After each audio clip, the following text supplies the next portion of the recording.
I'm going to be great, bro. I'm going to be a star. Like I'm going to be. I'm here for this. Like, and I'm glad that I'm starting to get that respect and that recognition. Because you know sometimes when you're doing something, you go back home and you like, man, I don't think you know, I don't think I'm gonna ever get the respect as other people. You know, because of my disability. But Yeah. I always tell all my label mates like when everybody be like, thanks, everybody love you. Like, man, no, they don't, bro. Like, I was battling it. I'm like, do they love my music though? Like, do they love me? But it's all a package. I'm a character. I'm an entertainer in my music. I'm all my music is good. It takes all of that. So I had to like once I took away that mindset and put that balance in there, you could really do anything when you find both of your personality, your strengths, your weaknesses, everything. When you balance all that, you put that in one package, you can change the world. Tap, tap, tap, tap, tap in with me. Tap in with me.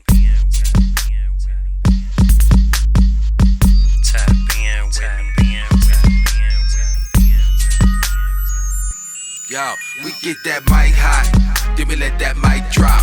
Yeah, mic drop, mic drop. We get that mic hot, then we let that mic drop. Yeah, mic drop, mic drop. Ooh. Tap in with me.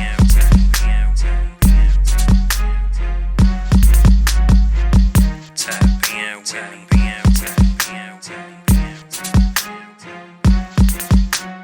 Mic drop, Tap mic in drop, with mic me. drop.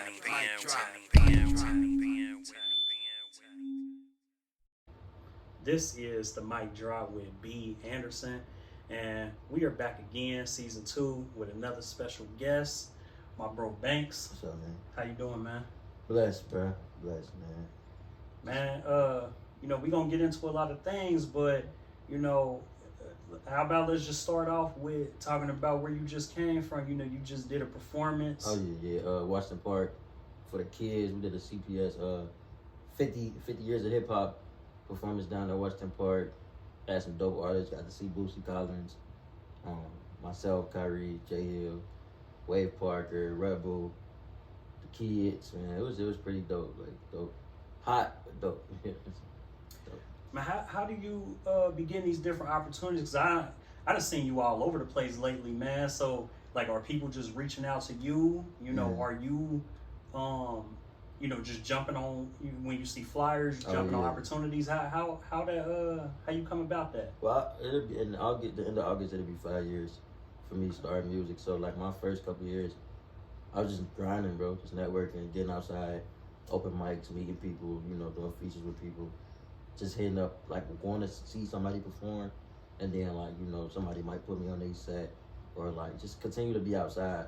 And when I first started doing open mics, people started like hitting me up to do features at a set or whatever, and then like just being steady with my social media, you know, pushing myself on every platform I can to show my art, you know what I'm saying? So when people see it, they gravitate to it, and then now I get reached out to like a lot, like honestly, almost every other day these days, like to get booked for something. And sometimes it be small, sometimes it be big, but you gotta pick your poison these days, honestly, for real. But yeah, I still reach out, like if I see a flyer and they say we got open slots, or and it's something that I feel like I should sign up for, I'll do it or let people reach out to me for it. Man, that's what's up. So you say you've been out for 5 years, but how long have you actually been rapping? So like, I mean, in college, like I used to freestyle, you know, do little stuff in the dorm room, freestyle with the friends and homies at home, but taking music seriously, probably since like 2017, 18, yeah. Yeah, it's about 5 years. Like when I really started like penning and recording and performing, yeah, it's the same time, about 5 years. That first year was just trialing. Honestly, the first 2 years was just trial and error, and then COVID hit. And then it was like, okay, boom, it's time to really get to it. 2020 to 2023 is when I really like put everything and learn my artistry, like learn my lane, my sound, what I'm looking for, what the people want from me too. Yeah. So you say you learned these things, you know, especially during that pivotal time of COVID. What exactly did it, like, elaborate on that more? What exactly did you learn from that 3-year period, you know, especially in 2020, 2021 when things was kind of shut down? It made me sit down. Like it made you sit down and pay attention. You know, COVID shut the world down, so like it made me process and sit down in house, like creative wise, like my sound, creating my own music, like, you know, writing, recording myself. I write myself, you know what I mean? So when I was doing that, it was like I started learning what I liked more and more and more before I even hit the stages and got the crowd reaction. So once you sit down and you learn something that you like and you really just keep listening to it in your own house and, you know, fake performing in the crib, and it grounded me. It made me really self-centered and learn, like, okay, this is what I need to do for this specific amount of time. It might take me a full 24 hours to create a verse and a hook and fully develop that and really process it. Mm-hmm. Then sometimes it might take me 30 minutes to create a whole song. You know what I'm saying? It depends on what type of bag you in on that day. Absolutely. Like, so yeah, that's kind of what it was. It just grounded me, made me sit down, because I'm not like, I like to move, I like to be outside, I like to get going. I create a song, leave, and they go perform right away. You know what I'm saying? But when COVID hit, it made me sit down, and I created a whole project during COVID called Imperfect. Man, you've been, you know, a true inspiration to me just from, you know, being able to overcome all of the, you know, trials and tribulations, things that you done gone through, Yeah. you know, really having a disability. Like, it took me a long time with my disability to kind of get to the point to where I felt comfortable Mhm. being in front of people Mhm. and all of those things. What was it that made you like, you know what, forget it. I'm about to live my dream. I'm about to, you know, get out here and just showcase my gifts to the world. If I'm being honest, battling insecurities is a worldly thing. Everybody do it, you know. Everybody deal with it. Mm-hmm. Some deal with it more, you know how we feel. Yeah, yeah. As mutual people. I lost my niece back in 2014, my senior year in high school, and then that summer, a year later, I got sick, like bad. I caught pneumonia, my lungs collapsed. I was in the hospital for 33 days, got out, was on oxygen. My birthday came around, got sneezed. My birthday came around and I was in this place called BJ's with an oxygen tank on my face, you know, like eating on my birthday. And it was just like, for me, that's when I realized, like, you only get one life to live, you know what I'm saying? So if you don't embrace your life while you're here, nobody will really fully know, like, what you fully capable of, you know what I'm saying? So, Mm-hmm. and then I went to school, I went to college, and I just learned that everybody got their own, you feel me, like, these things. And then I was blessed to go to this island called Give Kids the World. And it's an island with a bunch of kids with disabilities. And it was just so, like, when I walked out there, it was just like, oh, ain't nothing wrong with me, bro. Compared to, like, the disabilities that's in this world, Yeah. I was just like, man, ain't nothing wrong with me. But it is, you feel me? You also gotta find that balance, like, and I'm not gonna sit up here and act like I'm the most secure dude. Like, I still battle insecurities every single day, you know, with performing, being judged in every room I walk in. It's a comfortability matter. Everybody got their own comfortability, Mm-hmm. like where you sacred at, you know. But when you go, I still got a whole 45 something more states to perform in, you know. So that where people gonna judge me, you know. And then social media these days, everybody gonna have something to say. Everybody gonna have something to say. And when you learn to channel that and pay attention to both sides, not just the positive but the negative too, then you'll be good. You're gonna be solid. You can't nobody tell you nothing. And that's literally like, you gotta tell yourself that though. You can't just channel that up here. You gotta really look in the mirror and be like, I'm good. I'm me. Like, Yeah. and can't nobody tell me different, because nobody put my shoes on for me. Don't nobody dress me. Don't nobody bathe me. Don't nobody feed me. I do everything individually. So when you doing all that individually, why when you walk out this door you gotta worry about what somebody gotta say about you? Because at the end of the day, they just gonna go back home to their lives. They not living your life. So nobody internally know how I feel for real. So once I figured that out for myself and I processed it through my music, it was like, yeah, I'm him. So I ain't worried about it. Like, I'm gonna be solid with y'all comments or without y'all comments. So yeah. Man, that's dope, man. Like I said, you have been a huge inspiration to me. Just seeing you in front of all of these different crowds, Thank you. it definitely makes me more comfortable, more confident, and things like whenever I see somebody else with a disability, Yeah. you know, doing their thing, Yeah. it rub off on me. Same. Yeah, so I definitely love what you're doing. You talk about how, you know, you do all of these things independently on a daily basis because somebody may look at you, they may not know, like, man, do he need help? You know, is he doing this on his own? Yeah. Who do you credit your independence to? My parents and myself, like majority of myself, because I had to stray away from that. I had to stray away from the dependence, like, you know, leave my parents' house at an early age, going to college, you know, right away. Stop going to physical therapy in the hospital. Stop doing a bunch of dependent things. Like, you know, the most dependent thing that I need is probably driving. You know, getting around where I need to go. But, you know, finances, when I blow up with music, that'll help. Really just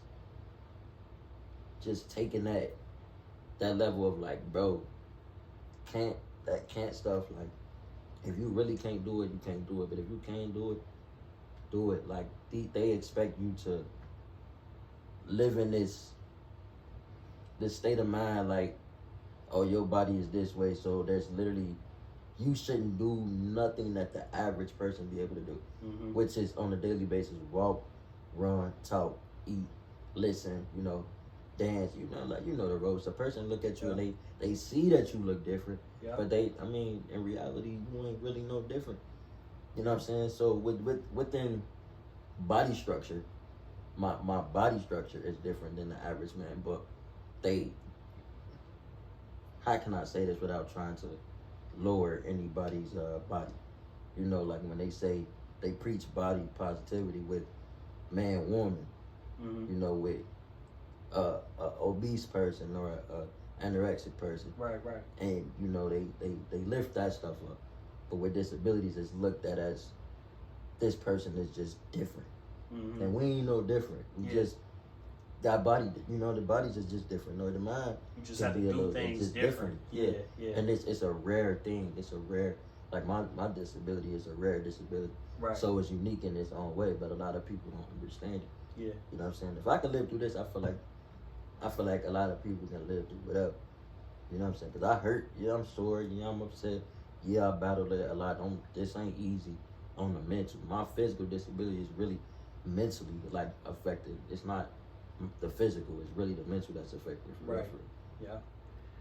If I could give, you know, a piece of advice, one thing that I've learned along the way, especially with being around other people who have similar or worse disabilities than me, is that sometimes people are, you know, they make fun of or they comment on things that they don't know because they don't know. They're afraid to ask questions. Yeah.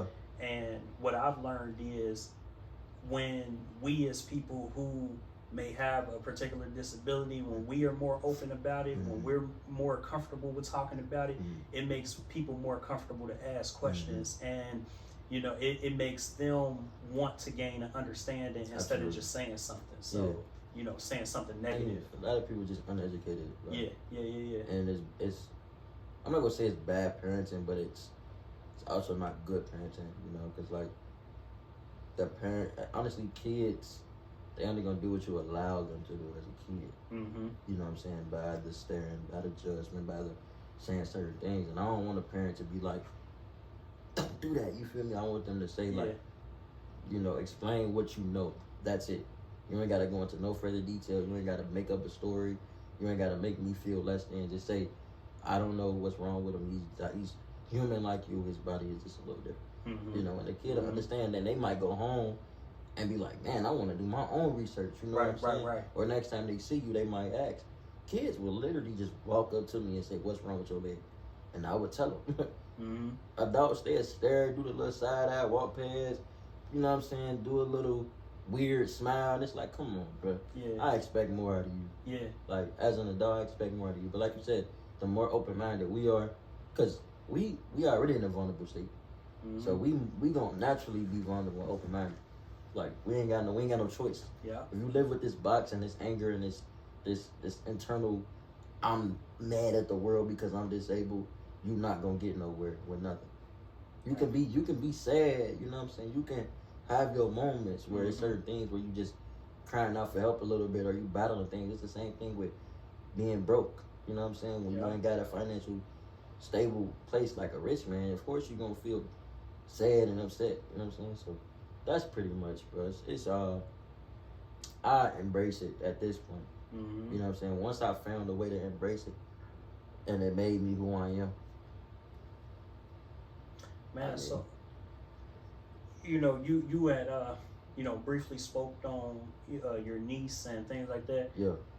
One of your, well, not one of your most viewed video on Instagram. Yeah. You was at Fountain Square. Yeah. You rapping about your niece. That was one of the most vulnerable, just raps that I've ever heard. Mm-hmm.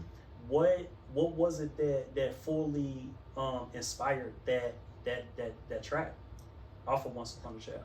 So grief for me, like, I grieve like very differently. It's 2023. I lost her in 2014. And I've always had this like cloud of, I don't process death. Like I don't understand it.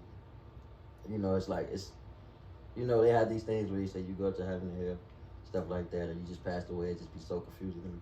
I understand murder, but I don't like when a person die, I don't, process it as much as most people can get. Just, man, I lost my loved ones. Pray for them, pray for the family, let's move forward.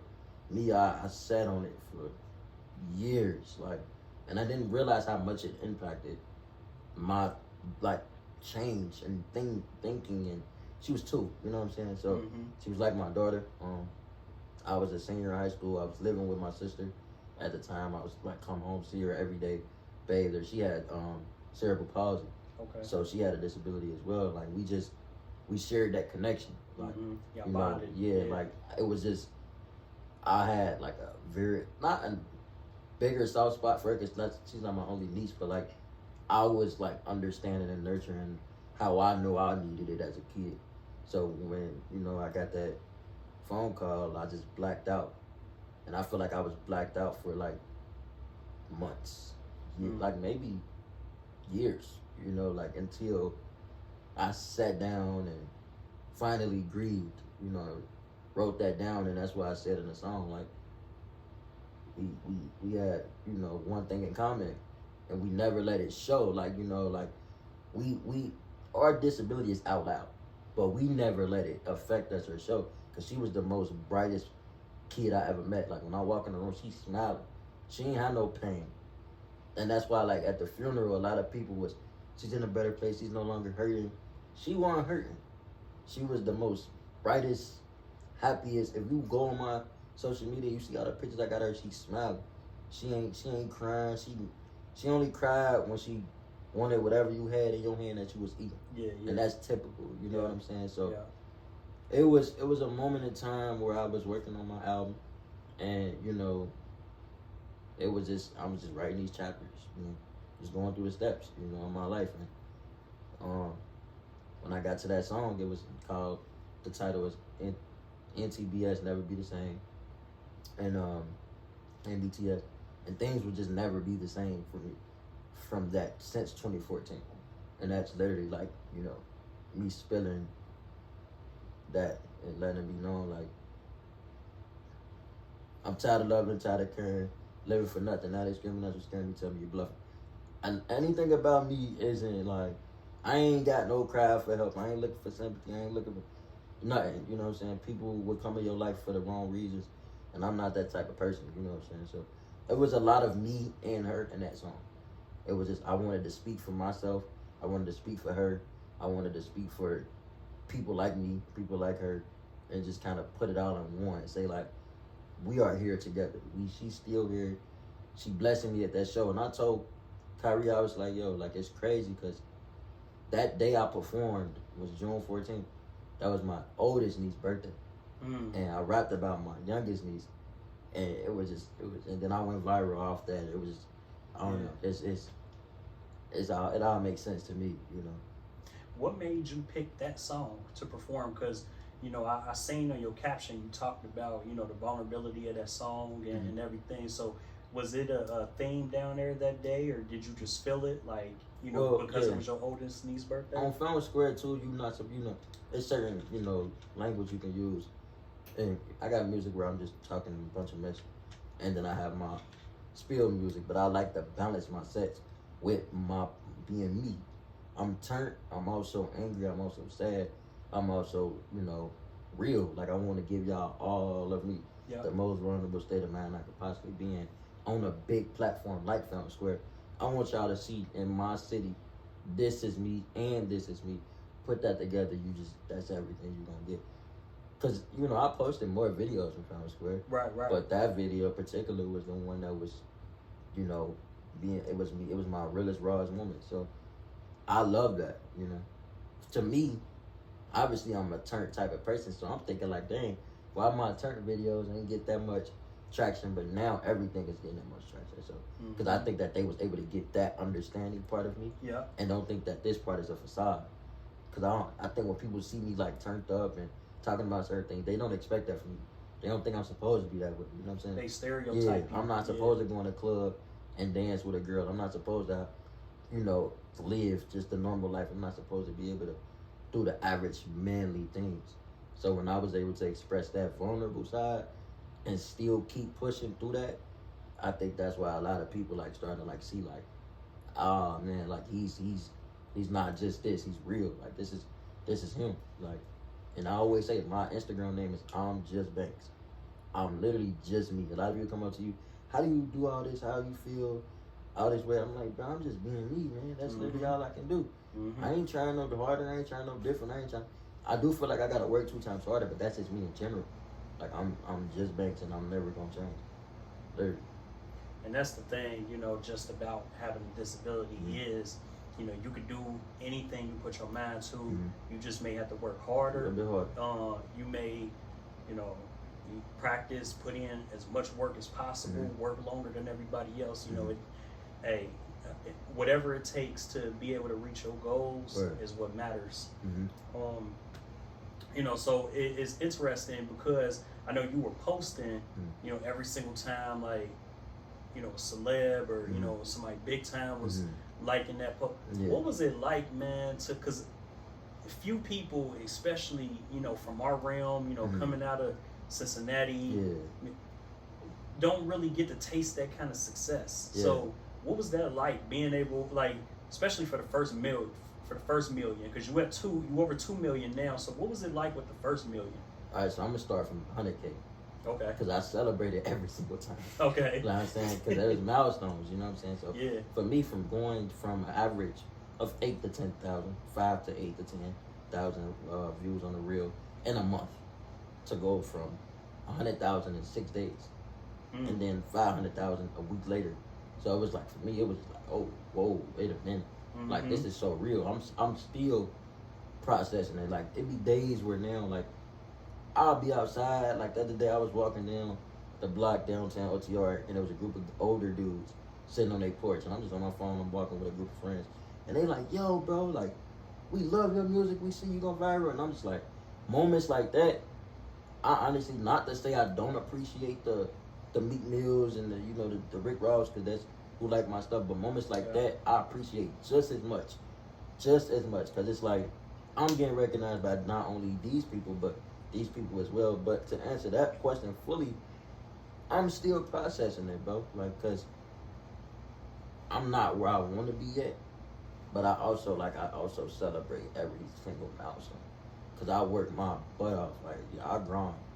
I don't waste my time. Like, if I get in the studio, I'm working. When I'm in the performances, I'm performing. When I'm writing music, I'm writing music. When I'm recording, I'm recording. When I'm doing anything, when I'm doing stuff like this, I'm giving you all of them.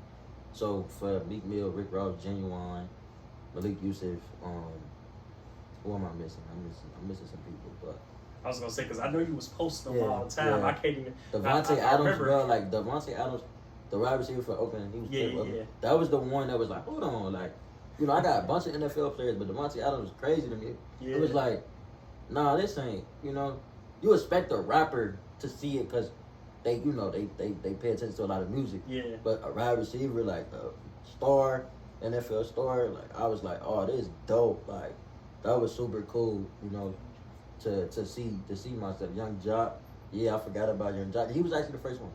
Young Jock was the first I was one. gonna ask you that. Genuine was the first one. Then it was Young Jock, and then it was Meek Mill. Then it was Rick Ross. Yeah. Like Meek Mill and Rick Ross was like back to back, like the days back to back. So I was like, hold on, like son, this is crazy. And I just got a repost from a girl who she do music through TikTok. She went viral on TikTok, and I did a remix, challenge, an open verse challenge to her song. She reposted me. So I feel like where I'm at now is giving me leverage. It's giving me now y'all see it. Like it shouldn't have to take for me to post that Meek Mill, Rick Ross, all these people see it. Like I'm going to be great, bro. I'm going to be a star. Like I'm here for this. Like, and I'm glad that I'm starting to get that respect and that recognition. Cause sometimes when you're doing something, you go back home and you're like, man, I don't think I'm gonna ever get the respect as other people, because of my disability. But yeah. I always used to tell all my label mates, like, everybody be like, thanks, everybody loves you. Like, man, no, they don't, bro. Like, I was battling it. I'm like, do they love my music though? Like, do they love me? But it's all a package. I'm a character. I'm an entertainer in my music. My music is good. It takes all of that. So I had to once I took away that mindset and put that balance in there, you could really do anything when you find both of your personality, your strengths, your weaknesses, everything. When you balance all that, you put that in one package, you can change the world. I feel like that's what I'm here for real. Man, that's dope, man.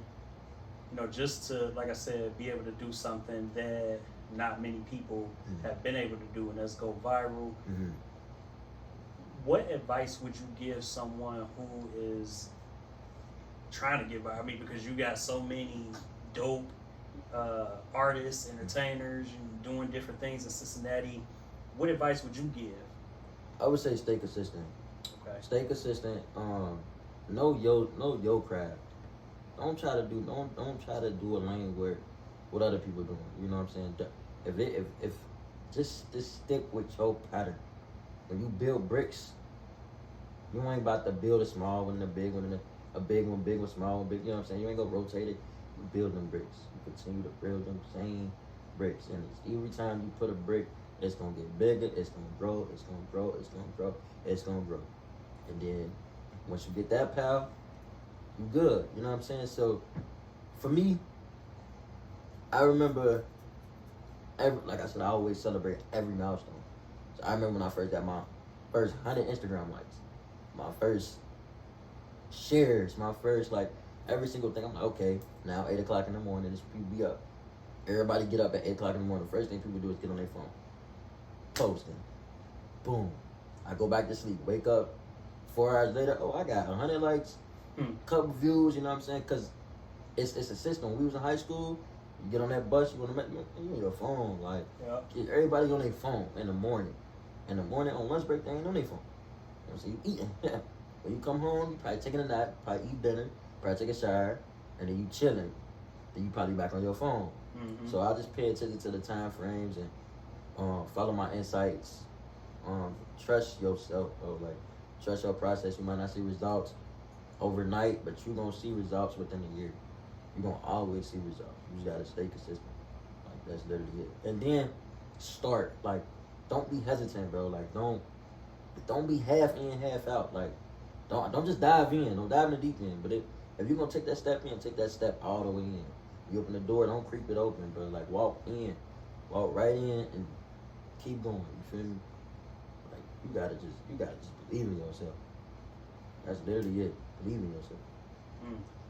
That's some good advice. If you don't believe in yourself, nobody gonna believe in you, bro.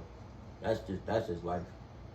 That's good advice. I told him, bro, you gotta wake up and look in the mirror and tell yourself, I'm good. I'm good. Everybody done this, bro.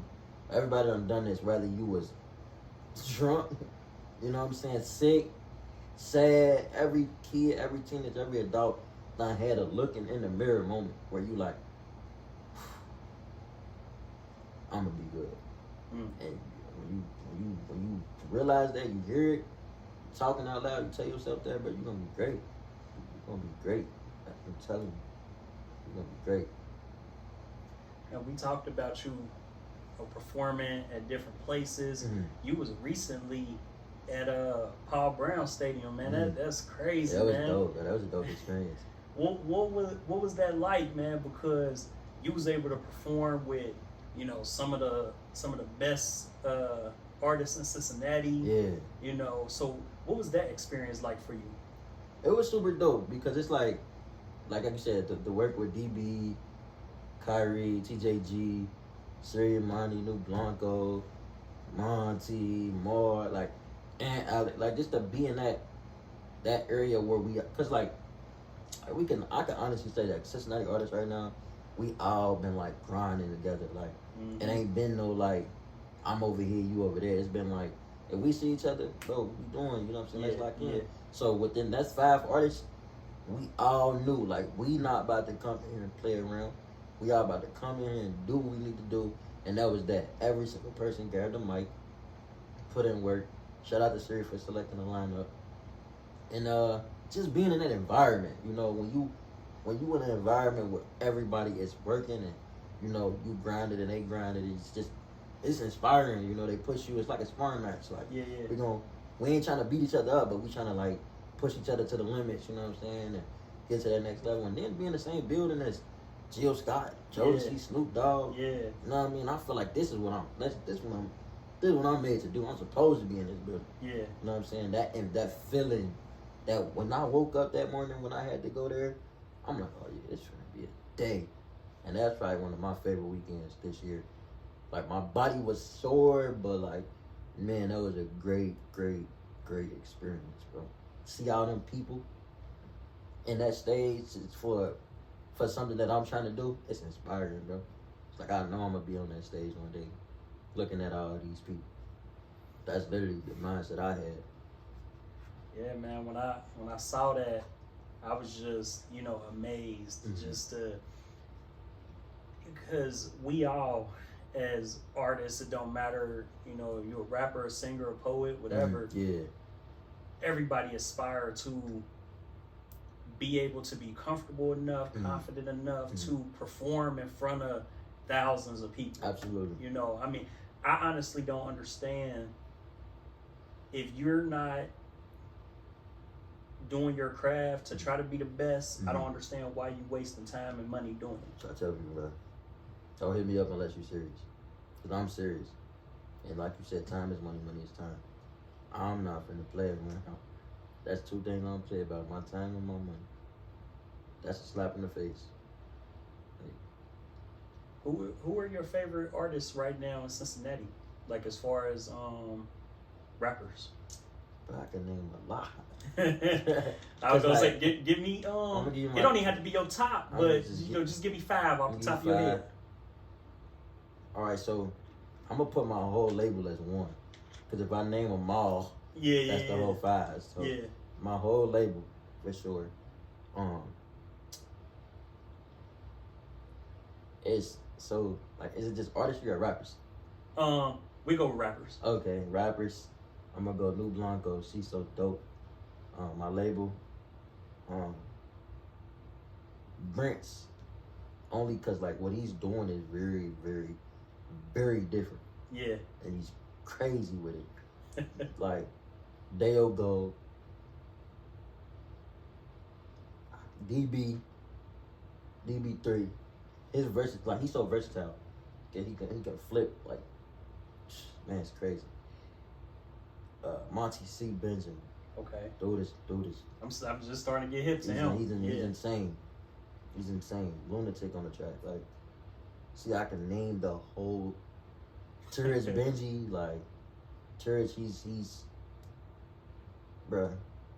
The man made money sounds by rapping. Like, what did he say? What counted the money? It sound like a like that's just crazy. I can't even talk about it. But like, I mean, I can go for days. But them like, these the people I'm listening to, and like really when I watch them perform, Mhm. Swooty Mac, you know what I'm saying? That's the homie. So you know, we rock a lot. It's just, I can name the whole city. It's a lot of artists I can name. You know? Yeah. You mentioned Brinson. I love what, you know, the whole Loch Ness group is doing, you know. Try to tell people, them boys, they hungry. Like, Yeah. the hunger that I see in myself, like, the ground when I first started and the way I was coming in, and Yeah. just, you know, they making a presence. That's how you gotta come. That's why I said we open that door, walk in. Like, they opened the door and came in. Man. And they ain't scared to spar, wreck. They wanna work with the big dog, so they trying to, you know, put in that work. You know what I'm saying? So Yep. I mean, and having Brent's up here for the first episode of season 2, just it's certain people who you can sit across from and you can feel the confidence radiating off of them. Yeah. You know, I get that with you. You know, I get that with Cleo Court. Yeah. I get that, you know, with Brent's, you know, with y'all being in your artistry and things like that. Being young still and really honing your craft. So it's like, man, I can feel that. So I love to see, you know, and then he doing it, Brent's doing it from a poetry and a rap standpoint. So it's like, you know, definitely something dope. I put so much trust in him on my album because I knew what he capable of. Like, I had some of the songs. And usually, you know, you tell a person to do a 16 at age 12, 32, something like that. I told him, rap. Just rap, bro. Like, stop whenever you're ready, just rap. And that's exactly what the man did. And I was like, thank you. Like, because when you got that skill, I can trust you to do it and deliver. It's only a few people that I trust doing stuff like that on my songs. Monty, Kyrie, and probably Brent's. What's your favorite song that you've put out right now? That's out right now? Yeah.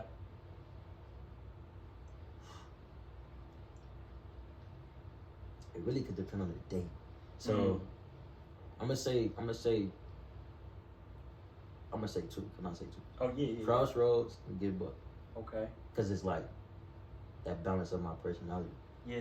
Like, you know, Crossroads is like the story is the way it's written. If you know me, you would know how the story went to the T. Like, and the song is sound. It's sonically, it's created, the cadence, everything about the song is great from the beginning of the song to the end of the song. And it's like a 5-minute song. Get Buck is like literally me. Like, it's literally me on the regular. Like, my energy, I'm a lit person. I like to have fun. Definitely I like to turn people up. You know what I'm saying? I like to just bring positive, like, just fun vibes to the room. Like, I don't like to walk in the room and everybody just, like, you know what I'm saying? I get it. Everybody go through stuff and, you know, you sad or whatnot, but it's like, come on, bro. You would not walk in your house and don't turn on no lights. Why are you not doing it? Because you can't see and it's dark and your energy gonna be up. When you turn that light on, you're gonna be good. Like, that's why people don't like sitting in the dark sometimes, because your energy, if you just lay down in the dark all day, you're gonna be drained. You know what I'm saying? You wanna turn the light on. So you can get some energy. You wanna be good. That's why people always gotta get some sun. Like, I don't like that, bro. Like, Get Buck it's like a lightning bolt. It just hit you. I love that song. You know what that remind me of? Get Buck remind me of a song that a boxer should be coming out to. Yeah, for real. Like, for real. It really put me in that mind frame. Like, when I listen to that, it make me want to exercise. It make, you know, it's a turn up. Yeah, it just sound like something a boxer should be coming to the ring with. Like, you can. It's one of them songs where literally you, like you said, you can cook to it. Yeah. Ride in the car with your people's friends. You can shower, but you can do all that. Yeah. You know what I'm saying? Dang, I'm about to reach out to one of these boxers. Like, hey, you need to, outside man. with y'all. Like, it could be on a movie scene, like in a college party where they just I'm trying to tell you. And that's honestly, when I create records, like a lot of records I create with that mindset too. Like, I instantly think, like, how can I perform this? How would people, you know, react to this song? What rooms can I get this song in? I know my music is wrecked, so I know, like, this might not fit over here. You know what I'm saying? Like, I might not be able to get this over here, but I know my lane, so that's not what I'm looking for. Yeah. So, you know, you grow as you get older. You know what I'm saying? Certain weight, of course, I ain't gonna always pretend to the college crowd. Like, when I'm 40. But that's where the versatility come in. Exactly. You know, so that's when you tap in with the younger crowd. Yeah. Do a feature with them or something. That's what Drake do. Yeah. Cause I think that's so important, you know, to your growth because, like you said, you know, you can really be able to fit in any room based off of your versatility with your artistry. So yeah, I really feel like I can do it all if I really try. Like I really feel like I can do a lot of songs if I really try. And I didn't used to feel like that. Like when I first started doing music, I would only do like certain bouncy beats. That was it. And I was trying to be melodic, and it wasn't working. So how do you find the inspiration to your music videos? Like when you writing, when you writing it, are you kind of like getting visuals in your mind, or are you already listening to it back and then you getting the visuals? What's that process like? Alright, so like it's crazy, cause I do this thing where like I know we all do it. I know everything. Like you remember like being a kid, or like you know riding in a car. And you hear a song and they never got a video out, but or you ain't seen them perform it yet, but you could just imagine, what that video would be like, or their performances would be like. That's literally how my stuff is. Like even when I'm creating the songs and I'm listening to it back, I just be like imagining like, oh yeah, this how I'm gonna perform this song, this how the video gonna be, and it might not always come to like that way, but that's how you started. You know? I knew Get Booked. I knew when I started that song, when I wrote the hook, what type of song and how lit it was gonna be. I knew that from before I even got to the verses. I was showing people just the hook, like my close people was like I was showing them just the hook. It wasn't the verse. The verse is what like I love the most too, cause like it actually fits. Like you know sometimes people have a strong hook, weak verses, not weak verses, but you know, good verse or whatever, or average verse. Yeah. And then you have a great verse in the average hook, something super simple, and Get Booked is super simple. It's literally super simple, and people call me Buck, so that's what fits me. I feel like if I wasn't like getting called Buck already, it probably wouldn't hit the same. That's why I made the song, because people already called me Buck. So it's like, why not Get Buck? If you know me, I Get Booked. Right. Yeah. One thing that I found interesting, like when I was tapping in with you, you know, you chose the name Once Upon a Child. Why that? Why did you go that route? So like, I'm a third. Like my pops, it's me, my pops, and my brother. I have a sibling who was born before me. But he had blood clots in his head, like when he was born, and he passed away, like, you know, on the spot or whatever. And it was just like, that right there tells me I was supposed to be here. Like, you know, so I feel like I'm living for my brother at this point, you know, and that's why I embrace my last name. That's why I call myself Banks. My last name is Banks.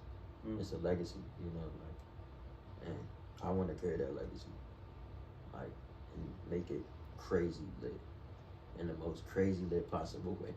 Like, and Once Upon a Child is literally my story told by myself and other people's views, and then like what I would like it to be, and what I think it should be. You know, so Once Upon a Child, it just fit. It was just like the thing behind it, the structure, the energy, the feeling you get when you just hear all my records and you hear me say Once Upon a Child. You don't get that feeling. It's probably this first album. This is my first album. It's probably my first project where the emotions showed. Like I really speaking on it, even talking about it right now, just it is different versus talking about all my other projects. Cause I really took my time, studied, and I feel like I just grown as a person. Like, you know, to where I'm able to be a little bit more vulnerable and understand, like, the world ain't against me. It's people who just don't understand. So, like, once I realized that, it was, okay, cool, I'm good. They're gonna either be with me or they ain't. And, like, you know, I should respond to trolls, but, like, sometimes I catch myself responding to them. You know, somebody, like, the other day somebody said something, like, nah, this ain't it. Or said something like, you ain't good. And I was like, about 17,000 other people think so. Like, so obviously I'm doing songwriting, you know. And I know I shouldn't feel like I should need to engage with them, but I need to let them know, like, bro, your one opinion is not gonna change overall. Do the math, bro. You know what I'm saying? So. I even like what Cleo Court said, where she said, "Hey, don't even you a celebrity now. Don't even read the comments." See, like, it's just my character. Like yeah. sometimes I see it and I be like, hey man, like hold on. I'm a troll too though. That's what's crazy. I troll you right back. Like I be making people sorry. Like I be having them change their whole mindset. Like I have people like, my bad, bro. You a good person. Like, and then they be like, no, I was just playing with you. And I be like, all right, let's leave it at that. Like, cause you know. It's like I deal with worse than comments, bro. Like these are comments, but some of them just be so trash and boring and stupid that it's like it make me want to just troll you back, and then they be pissed. Like they try to say the most hurtful thing, and it's not gonna work. It's not gonna work, bro. You not gonna get you talking about my leg is the most 0%. Right. 0%. Talk about my family. Talk about say my music trash or something. Right. But you talking about my disability, I'm 27. I've been on this earth disability since I was 3-4 years old. So I'm pretty sure I've dealt with enough comments in real life and be able to comment on social media. It's not gonna bother me. Definitely. Not gonna bother me. Definitely. Who is an artist who you would like to collab with that you already haven't? In the city or like mentioned? Let's go to city. In the city, Scholar, for sure. I feel like we'll make some Scholar Black. If you see this Scholar Black, I promise you we'll make something crazy. We'll make something. We'll make a heater. Me and New Blanca, we got something in the works, but it ain't out. We ain't actually put it down yet, but like I definitely want to work with her. She's different. Okay. Me and Devin actually don't have a song together. And I'm like, I feel like we'll create something really, really good. Devin Burgess, we'll create something really, really good. Yeah, I'm hip. Yeah. That's probably it. Like I got a couple of records where I'm on like collab records with other people. I want the Cleo Court feature. Yeah, man, Cleo, I don't know. Cleo gonna watch this. She don't mess with me. I'll be like, hey, I don't know. I think she think I'm just. I think she think I only make ratchet stuff. Nah, I asked her about collabing with you. I asked her, so I'm like, y'all got to get that. Tell us in the comments, Miss Cleo Court. She don't trust me yet. Yeah, that's fine. We'll get there when the timing is right. Yeah, I told her. I said, man, y'all need to make that happen, man. I'm trying to hear that. So it'd be a banger. I believe in it. Where can people find your album? Right now it's on Bandcamp on my link tree. You click my link tree in my bio Instagram. It's called Once Upon a Child album Bandcamp, and it will be out soon. I can't give a release date just yet. Not yet. It's gonna be out real soon though. In the meantime, come to my show, August 31st. Once Upon a Child, the first showcase for the album. I will be performing every single song on the album. Yeah, man, I'm excited to do this. Let them know where it's It'll going be to at be. Radio Artifacts. Okay, yeah. Featuring the homie Wave Parker. He will be on the set, you know what I'm saying? So y'all gonna get some real wonderful steez, funkadelic type of swag music before I go up and bless the stage. We're gonna have models in there. It's gonna be a showcase. After party details coming soon. That's coming soon because the location just changed. So yeah, Radio Artifacts 7 to 10 p.m. August 31st. Make sure y'all be there. Tickets will be in my bio as well, coming soon, for sure. So that they know exactly where to go, so they don't miss out on this. Mm-hmm. Let them know where you at on social media. Social media, I'm Just Banks. Instagram, I'm Just Banks. Twitter, I'm Just Banks. Facebook, Banks King Me. But I mean, you probably don't want to add me on Facebook, but if you want to, I mean, that's cool. Instagram and Twitter is probably the way to go, to be honest. I'm Just Banks. Everywhere. I am JUSTBANKS. Not I am. I am JUSTBANKS. For sure. What's going on with Twitter, man? Twitter X. What's up with Twitter, man? I don't know. Twitter, they I've been bugging. hearing everybody talking about it. I don't have a Twitter, so I don't hearing know. everybody. Twitter X Twitter. I don't know what it's called. It's weird these days. I just wake up and see a change. Mm. For sure. So, with this project, you know, you got Once Upon a Child coming soon. You know, you got the showcase and everything coming soon. Yeah. What do you feel like you want to accomplish after this album drop? Continue to market it and tour. Definitely hit other cities. Push it as long as I can. I feel like this that one album. Like this the album that's gonna get my foot into it. Like my skills of being social and marketing just the songs that ain't even out yet already is what's making me viral. So if they hear the songs, hear the album, I feel like they're gonna continue to run with it, and I'm just gonna continue to make music. I got a show in Michigan, September 22nd and the 23rd. It's a huge show. It's my birthday. Okay. Jeez. So yeah, I'm about to give you a 22nd, shout out, yeah. man. You know, 22nd. You a Libra? No, Virgo. Virgo. That's the last day. I like Virgo. Yeah. Virgo is cool. Yeah. September 22nd and 23rd, White Cloud, Michigan, Project X Bash. I'm about to go crazy. I need y'all to tap in with me. If I know it's a lot of people that probably can't make it out to Michigan, but I still appreciate all the support. The tickets is $10. If you can still purchase that ticket, I would appreciate it. All the funds go to me, so and I'm trying to invest into my music as well. I would definitely appreciate that. Also, let me plug my merch because I feel like y'all not really seeing my merch. Hit the link in my bio. If you hit the link in my bio, you can find my merch, my album, my videos. Yeah, I seen it on the link tree. So it's the like, merch. bruh, Yeah. tap in with the merch because I'm about to refreshing it and like limit it to a certain amount of stuff these days anyway. So I'm update it and support in many ways, man. I'm still striving, independently. So I need all the income I can get towards this music. If the city really believe in me, push me like they say. You know what I'm saying? Push me, invest in me, return. Absolutely. Thank you. From a realistic standpoint, how big can you see your brand as Banks? How big can you see yourself getting? I think it's the merch or like just me, like my brand. Just you as a brand.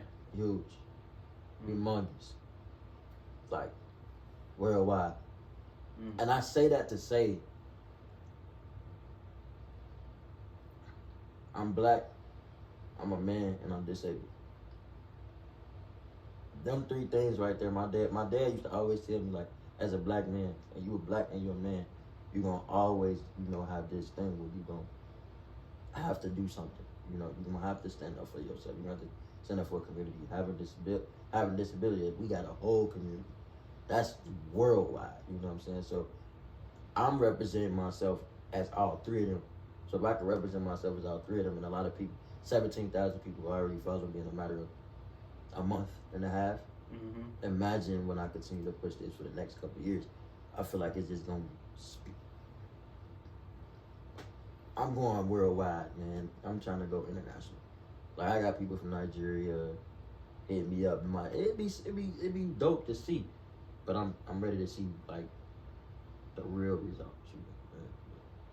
I think I can go huge, bro. Like real. Hey man, I believe in you. I definitely see that happening just with what you've accomplished alone in 2023. See excellent things. You surrounded yourself with positive people, dope people, people that believe in you. Absolutely. And I can't wait to see what is to come. I feel like you are one of the ones that's put Cincinnati on the map. Like it's so many artists in Cincinnati doing huge things, whether it's rap or just artistry in general. Yeah. So I can't wait to see what's to come. This the part of the show where with season 2 I got to where the guests get to ask me one question. So you can ask me literally anything. Okay. And I answer. As a music supporter fan, of me, when you see me or like when you want to hear my album or you want to see what's next, what is something that you would like to see me do in the music scene or like just in the city in general? What is something that you would like to see Banks like tap into? Whether it's a feature, a song, performance, a place, whatever. Well, to be honest, I'm gonna go beyond the music part because Okay. you know you killing it in that department. Okay. What I would like to see is you really do some motivational speaking. Mm. I would like to see that because you know when I'm sitting here listening to you, when I see you be the example, Mhm. you know, of someone who is like you said, a black man, has a disability. Mhm. And you know, and you're an artist, you know, you're doing your thing. Mhm. I would love to see you doing motivational speaking Absolutely. because it's kids that's coming up. They may not have the exact same disability as Mhm. you, but most times kids just need to see somebody who is like them, who is different, Absolutely.